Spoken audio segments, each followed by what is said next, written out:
librarian, who read to crowds, Tom was far more comfortable keeping his thoughts to himself, even with his friends. "Yesterday," said Doc, "the mayor stopped by for about the 100th time. Him and that new banker fellow from Texas who's been buying up all the land." Doc opened up the sports pages with soft, tremoring hands.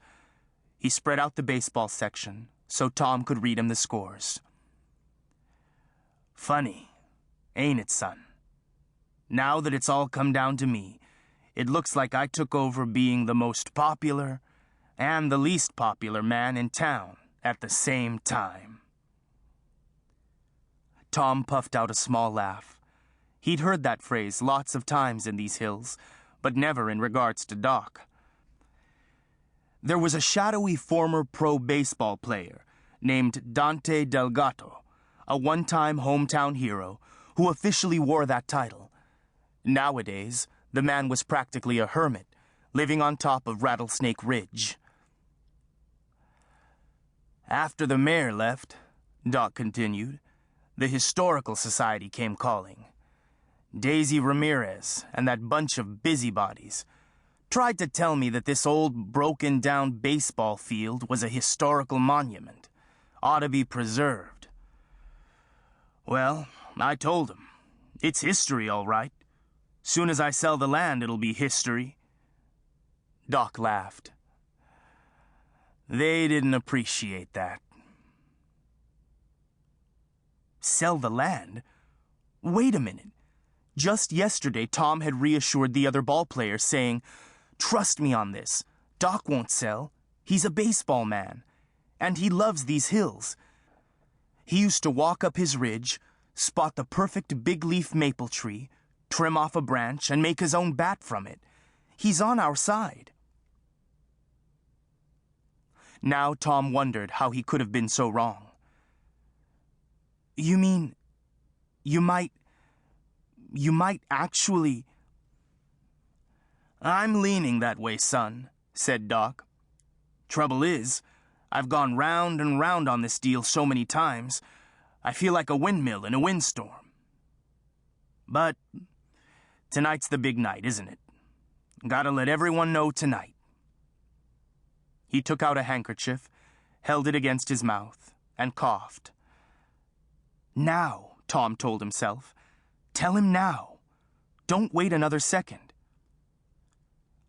Tom scooted his chair closer. He gripped the seat bottom. Then he scooted back. He closed one eye and tried to focus on his mission. Then he closed the other. He saw the words, but he could not make himself speak.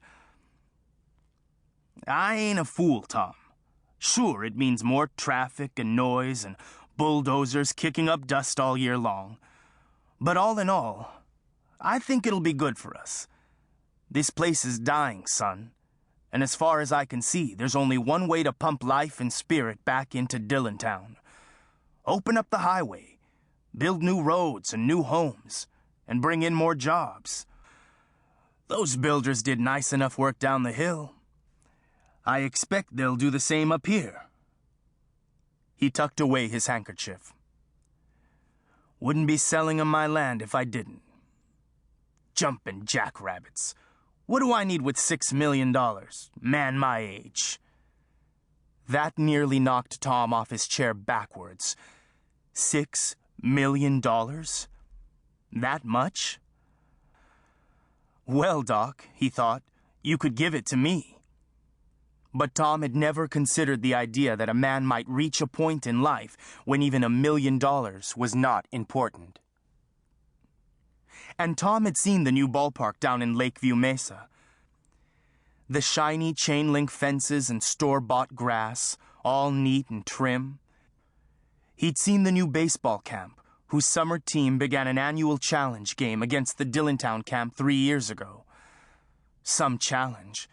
Each year they'd beaten Tom and the Dillontown Wildcats by at least 10 runs. Maybe brand new and improved was better. For the next half hour, Tom pored over the sports pages for Doc, their usual ritual. He'd call out each